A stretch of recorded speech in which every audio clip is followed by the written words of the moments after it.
All right, welcome to the Cwic Media Come Follow Me series. We are studying Doctrine and Covenants this year. This is the last lesson that we have on Come Follow Me for the year, and this is actually the Family, a Proclamation to the World. Very interesting, I think, that the church includes this. This obviously is not part of the Doctrine and Covenants, but somewhere, someone said this needs to be included in the Doctrine and Covenants Come Follow Me lesson manual. So here we have it, the Family Proclamation. I'm going to cover a few things. I don't know if you'll hear these things always on other channels or podcasts, but I'm going to give you some thoughts that I have on the Family Proclamation and how it applies today. I want to give it some context, as we usually do with these things. I want to give a little bit of background and some context to this and put it into on the stage where it's supposed to be, because there's a lot of controversy with the Family Proclamation, which was not there when it was given to us in September of 1995. I remember this. I was an adult. I had one or two kids at the time. I remember when this came out, it was like such a no big deal thing. You know, it was like, why are they coming out with this? This just sounds like an obvious burger here, right? This is so obvious and nothing new. But here we are today, and it is now a lightning rod for even within the church for many people. So what I'm going to do is I'm going to use the words of the apostles and the prophets in regards to the Family Proclamation, as well as the words of the Family Proclamation. I think that's what we have to do. There is a lot of conjecture out there about the proclamation. Is this doctrine? Is it not doctrine? Is it a policy? Another question really that should be asked are these eternal truths or not? That's a question that should be asked. Are they eternal truths? Which is similar to doctrine, but that phrase doesn't usually fall into the doctrine versus policy argument. Here is something in regards to the proclamations as compared to doctrine. And again, this is coming from the church news. I think there's been 6 proclamations. This is what we get in the church news. This was in 4th of November, 1999.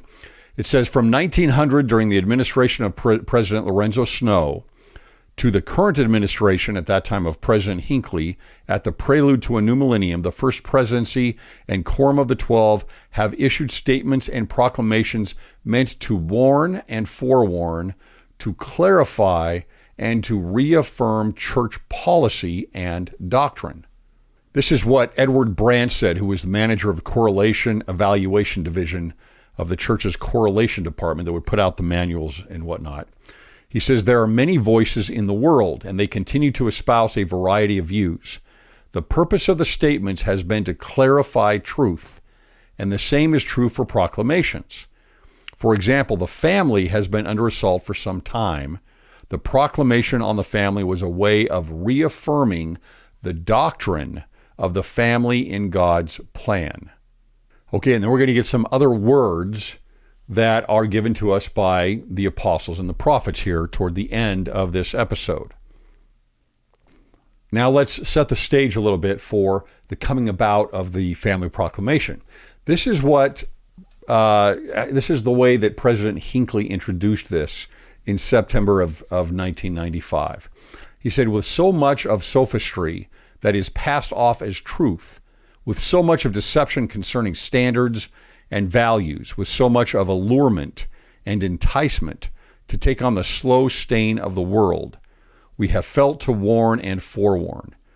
In furtherance of this, we of the First Presidency and the Council of the 12 Apostles now issue a proclamation to the church and to the world as a declaration and reaffirmation of standards, doctrines, and practices relative to the family, which the prophets, seers, and revelators of this church have repeatedly stated throughout its history.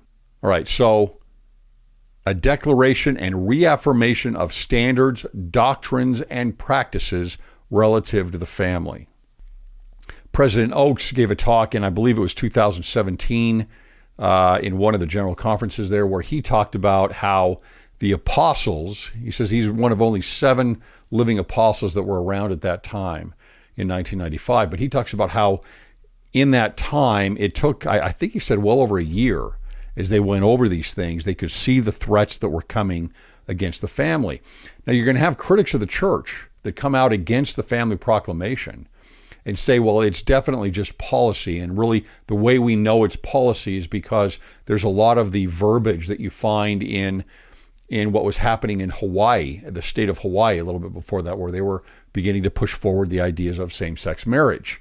And that's true, that's fine, but that doesn't mean that it means it's just policy necessarily, right? If you see these a number of these different threats that are coming, and they saw it in Europe also, that are coming to marriage and that are coming to family, and then they go over in the proclamation several of these threats, and why these what eventually some of the apostles call eternal truths are in the Family Proclamation, then you understand what brings this about. It is world events that bring it about. And so there is then a declaration or a proclamation then that is made.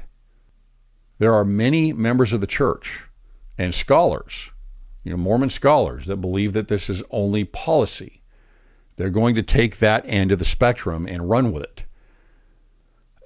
In my study on this, I'm just giving you my opinion on this.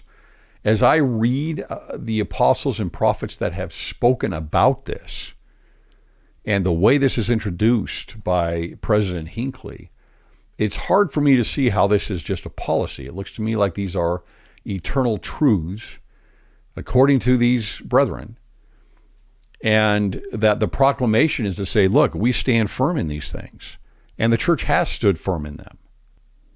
I think there's oftentimes a feeling in the church like these truths are starting to slip away because society is moving away from these things. The world is moving away from these things pretty rapidly. But I do see the church itself as staying pretty firm with these things. And again, if you listen to the brethren, when they speak about family and they speak about these truths, I think that's what you have to hold on to. So let's go over the proclamation here. We'll go dig right into it. Here is the first paragraph. We, the First Presidency and the Council of the 12 Apostles of the Church of Jesus Christ of Latter-day Saints, solemnly proclaim that marriage between a man and a woman is ordained of God, and that the family is central to the Creator's plan for the eternal destiny of His children. Okay, we're going to get, there's a couple points here, but we're going to get this idea of marriage between a man and a woman at least a couple of times, maybe a few times, in the proclamation. And then also the verbiage of husbands and wives. Again, back in 95, this seemed like whatever, right? But there has been a lot of change. I mean, obviously the changes in same-sex marriage, the legalization of that in the United States and many other places around the world is something that goes against what the proclamation says. There are members of the church that don't understand how that can be. And I get that. I get it. But this is what the proclamation says. And there seem to be eternal truths that are wrapped around this idea. I'm going to go into a few of those beyond just the proclamation here.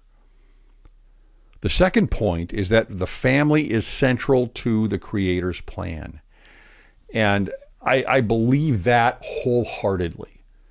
And if we were to look at any ideas and ideologies that begin to pull that idea of what would be considered here as a traditional family, that's what they mean, right? A traditional family for the most part, right? A traditional type family, then we know that those ideas and ideologies and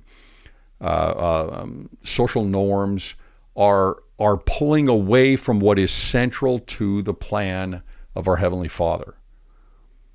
That's how you identify it. Is this pulling away from the family, or does it support it? Does it strengthen it? And so many things, from breaking up things between parents and children and pulling you away from being a good husband and father or good wife and mother. or being a good parent to your children, or being a good son or daughter to your parents. Anything that goes against those things is, to me, something that is definitely pulling away from the plan of God. All right, second paragraph. All human beings, male and female, are created in the image of God. This is crucial to believe this. And it's part of the founding of the United States. It's part of the founding of that understanding of bringing religion into politics in a good way, and understanding that we have certain rights as children of God that are given to us by God, and that because we are in the image of God, we are of a certain intrinsic value, not just a product of the state. We also get into the area here of going into gender and understanding that there is a binary. According to the Family Proclamation, there is a binary. We may not feel like we're part of that binary. There might be people that don't feel associated to that binary. That's a big topic these days. What does male and female mean? But again, looking at the proclamation, that's what we're going to be talking about. It's very specific about marriage between a man and a woman, and about male and female, and husband and wife. It's very marriage, traditional marriage centric. You'll see that repeated in several different paragraphs. Each is a beloved son or daughter. Right, there we get it again. Son or daughter of heavenly parents. And as such, each has a divine nature and destiny. I think that's crucial to understand and incorporate in how you live your life, and incorporate in your understanding of politics and the state and your community and your family. Continuing, gender is an essential characteristic of individual, premortal, mortal, and eternal identity and purpose. That's a lightning rod. That's to today in our society, especially in the United States. Now, there has been clarification to this since then that tells us more about saying that gender in 1995, which is used differently today, means the sexes, right? So there is this deconstruction of gender and sex that is happening in the United States very strongly, very rapidly. And it used to be they would break it down and say, well, there's a difference between sex and gender, right? Male and female and man and woman, that there's a difference. I can be a man and have a different gender. And that's how they would, say that there's a difference in my lived experience and how I feel, what I am. So biologically, I'm a man, but I feel like a woman, right? Well, I think that's a song. But really, that is not what the ultimate goal is of this. The ultimate goal of this is to break down all of it, whether it's gender or sex. And so now you already see things moving into, well, there is no difference in sexes either. That regardless of your biology, that has no determinant factor of what sex you are. So you still have those two different ways of thinking that are going on in social sciences, in psychology, in medicine, in politics. But really, when you look at it, the underlying basis of this is to break it all down so that there is no difference whatsoever in the genders or the sexes. So here we have another lightning rod issue here. Gender is an essential characteristic of individual, premortal, mortal, and eternal identity and purpose. So we need to pay attention to this. Then in the next paragraph, in the premortal realm, spirit sons and daughters. Again, another distinction there. Another distinction. In the premortal realm, spirit sons and daughters knew and worshiped God as their eternal Father and accepted his plan by which his children could obtain a physical body and gain earthly experience to progress toward perfection and ultimately realize their divine destiny as heirs of eternal life. So we know that a major part of being here in mortality is to receive a body. Sometimes for some people that is confusing, but it's part of the plan is that we must have the body, right? When we resurrect, it is the body and the spirit being brought together. As Latter-day Saints, we understand that our physical body is an eternal item, right? It is an eternal principle and function of being an eternal being. And if you go down a little bit further in the paragraph, we get sacred ordinances and covenants available in temples make it possible for individuals to return to the presence of God and for families to be united eternally. That only happens in a body. So that plan says in a body, most of the work, again, we went over this before, but most of the work that is ever done for individuals in receiving their ordinances are done while they're in the spirit world by those that have bodies in the mortal world. And the first shall be last and the last shall be first, right? It's two different groups of people helping each other out is the way this always works. So again, the body is necessary to perform the ordinances for all of mankind. All right, then we get to the next paragraph here, and I love this paragraph, even though it seems so simple, because again, it draws back on the Adam and Eve story, the Garden of Eden story. And we'll know when things are starting to get really bad, when there is a strong influence within the church, already happening outside in Christianity, but when there's a stronger influence inside the church to change the narrative of the Garden of Eden story, you'll know that things are getting pretty bad.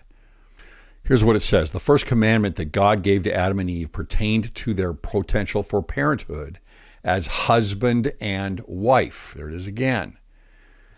I'm not trying to, but for some of you that may have same-sex attraction or have some type of a gender fluidity, I am not trying to pour salt on the wound here with this. But I am going to claim what the Lord has presented. And I'm going to stand by it. And as what? Well, I'm going to stand by it as an ideal. Because I believe in ideals. I believe that there is an ideal that we can all eventually reach, whether in this life or the next. And I understand that going through this for many people is a very difficult exercise. I understand that. And unfortunately, we don't know the end answer. I think it's wrong, for example, that some people teach, well, this is only for this mortality and things will change in the next life for you. And, as far as same-sex attraction, who knows what's going on? I don't know what all of this is for. I do know it's all part of the plan. And in my estimation, this is just my interpretation, I think that is necessary. I think in some way, for some, a minority, that somehow that plays a role in the plan of God. I do believe that. So the first commandment that Adam and Eve receive are, we declare that God's commandment for his children to multiply and replenish the earth remains in force. So again, it's just going back to such fundamental basics here. Man and woman coming together and producing children and creating a family. And yet we're getting further and further away from that in our society. And then another principle here that is just constantly beaten down.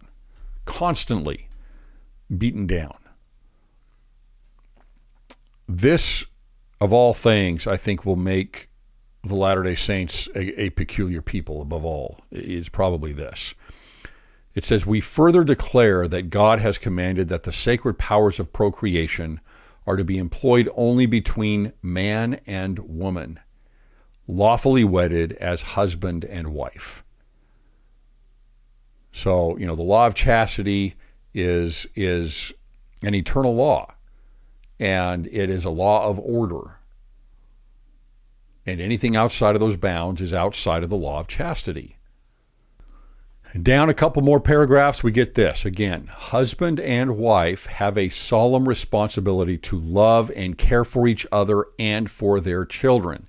Parents have a sacred duty to rear their children in love and righteousness, to provide for their physical and spiritual needs, and to teach them to love and serve one another, observe the commandments of God, and be law-abiding citizens wherever they live. Husbands and wives, mothers and fathers will be held accountable before God for the discharge of these obligations. This has always been believed in society, outside of the church even, right? That this was the ideal situation. This is what you do. And yet, in our society today, again, mostly in the West, you don't get this in a lot of other countries, actually countries where we have a lot of success in proselytizing right now. It's a little bit different. But in the West, we've come to a point where this is not held sacred anymore. And today, here's some numbers in the United States, right? This is a trend that is moving very fast in the West, and it's extremely concerning, and nobody talks about it. We don't talk about it. We always look for state issues. What I mean by that is, what is the solution in the state politically to help out poverty or crime or a number of other things? But we don't look at this enough, and it's pushed off as being ridiculous sometimes. But it's the truth. What am I talking about? Well, I'm talking about single mothers. And maybe you're a single mother and you're listening to this. Look, I grew up with a single mother, right? I grew up with a single mother. My parents divorced when I was 6 years old. And you talk about in the church in the early 70s, when, that was a big stigma. There were very few divorced couples that were active. My dad was in the bishopric. My mom was in one of the presidencies of the auxiliaries or organizations, whatever we call them now. And, it was a shock to everybody. And so this is, I know I lived this within the church. I lived this within our family's circles. I lived this within my friends, that were members of the church, right? There was a stigma attached to this. So I know what this is like for the kids. I know what this is like for the mom. It's not perfect, and it's not the ideal, but that doesn't mean we don't fight for the ideal and try to move toward the ideal. I have a brother and a sister from my mom, right, and my dad. And then I have 4 brothers and sisters from my dad's second wife after he was divorced from my mom. And there is no difference to me in any of those siblings. There's none. Because what do? You don't have an ideal situation, but you know what you fight for? You know what you move toward always? You look at that North Star and you move toward it. And you fight for the ideal. And that's what we did. We're not perfect. We didn't do the best job in the world, but we did a pretty darn good job. Because that was what our parents all agreed on. And we bought into. Was that we're going to make this the best family possible. And it's a great family. So you fight for the ideal. We're getting to a point in the U.S. now where it's no longer saying, okay, we're going to tolerate families that are not traditional. Well, of course we need to tolerate that. And then what's the next step? Well, we're going to support those that are different and not traditional. Of course, we definitely need to support single mothers. But are we now promoting this? We are. This is now being promoted. Right? Women saying, I don't need a man. What do I need a man for? Right? I can hold down a job. I've got childcare. What do I need a man for? Well, I'll tell you why you need a man. You need a man for your child. Because as we learn in the Family Proclamation, this is crucial. You need a mother and a father whenever possible to help you grow and develop your children. Here are some numbers in the United States alone. In 1960, 5% of all children were born out of wedlock. 5%, 1 in 20. In 1995, it was 32% when the proclamation was put forward. 32%, 1 in 3. And now it's 40+%. I think we're at about 42%. This is a major problem and a major issue. Again, any ideas and ideologies that go against what is happening here with the traditional family and what the proclamation says is not from the Lord. This is a problem.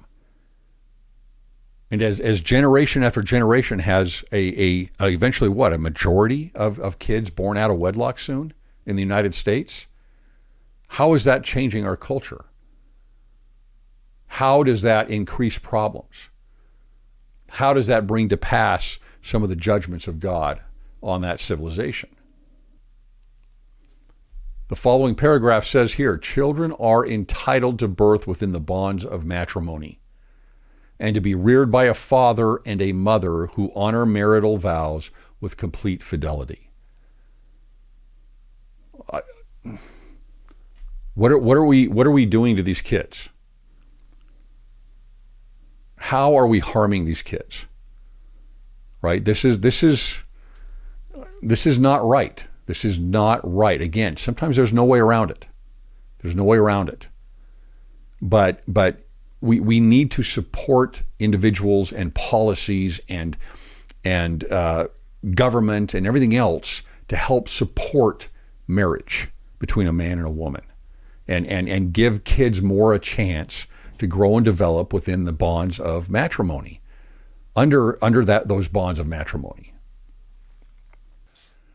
Right, then we come down a little further, and yet again we get now another controversial, never was before really, but now another controversial point. I quote, "By divine design, fathers are to preside over their families in love and righteousness and are responsible to provide the necessities of life and protection for their families. Mothers are primarily responsible for the nurture of their children.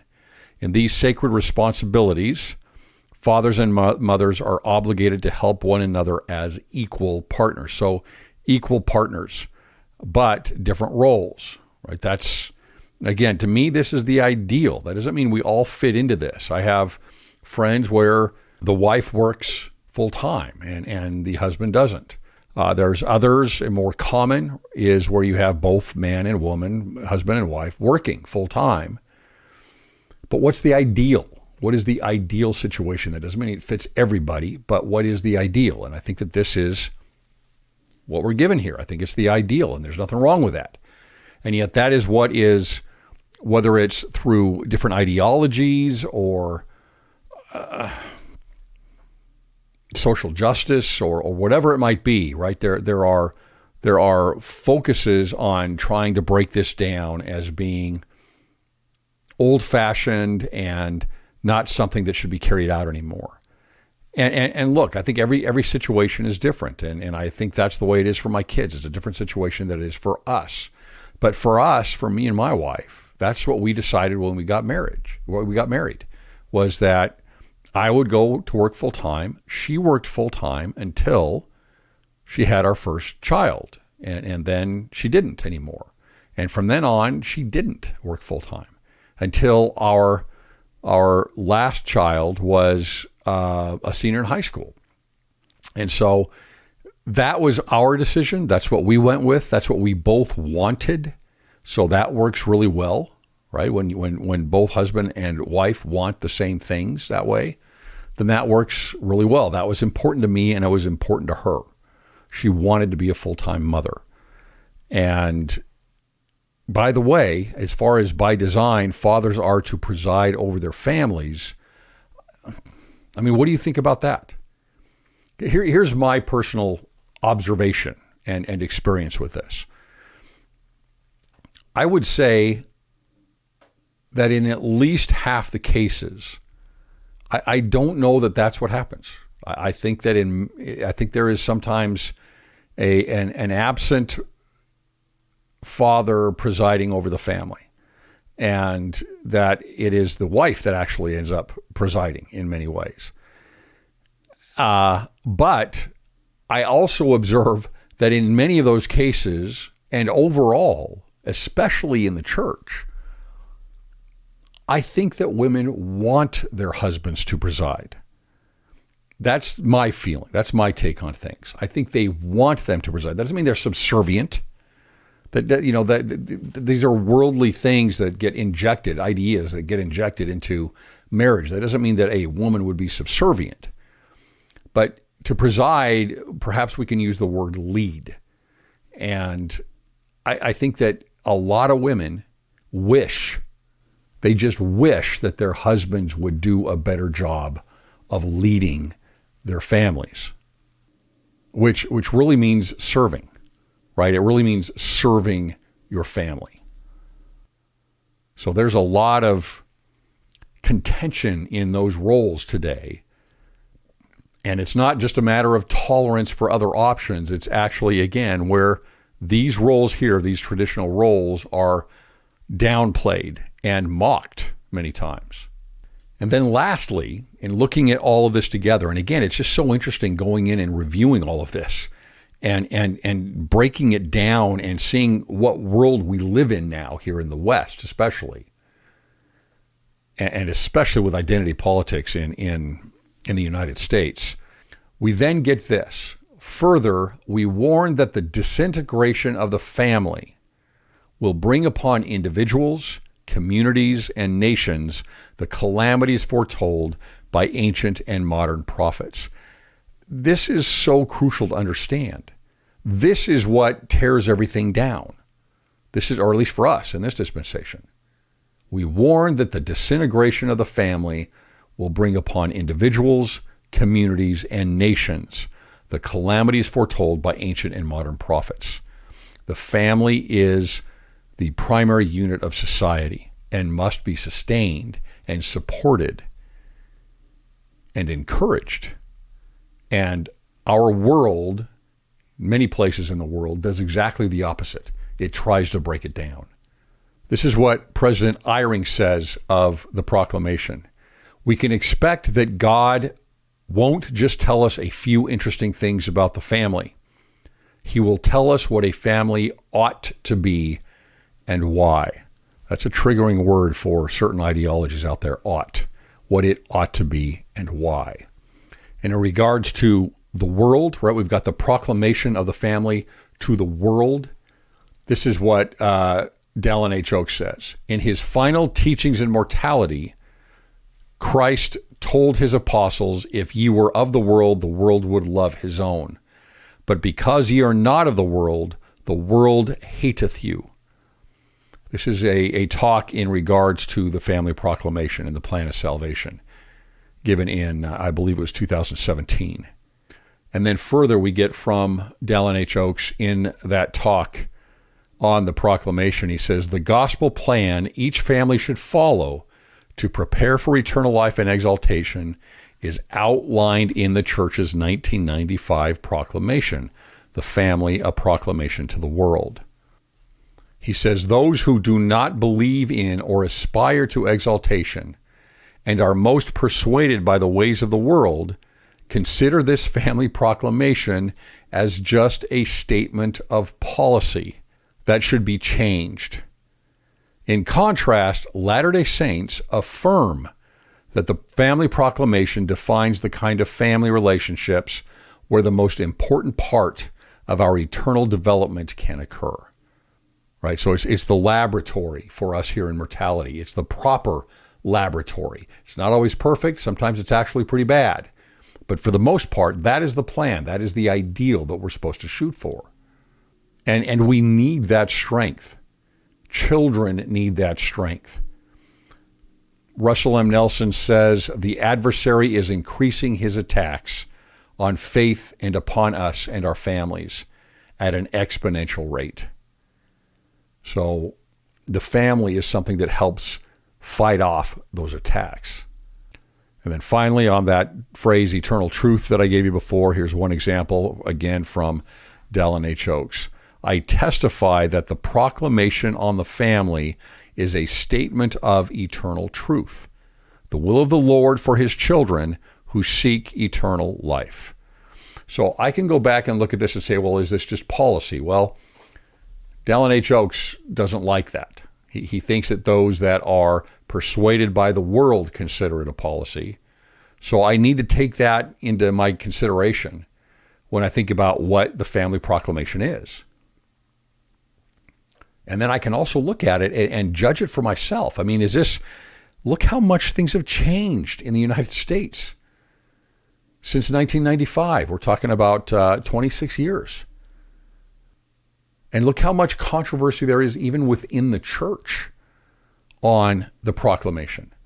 I remember one critic of the church, an active member of the church, but I remember her saying that, usually we only find the proclamation of the family on with lower income families. They might post that up inside their house with lower income, low educated families. Think about that statement. As if it's those that want to follow what President Hinckley said and what the apostles at the time all supported and support today is simply some knuckle-dragging, old-fashioned, traditional policy that needs to be done away with.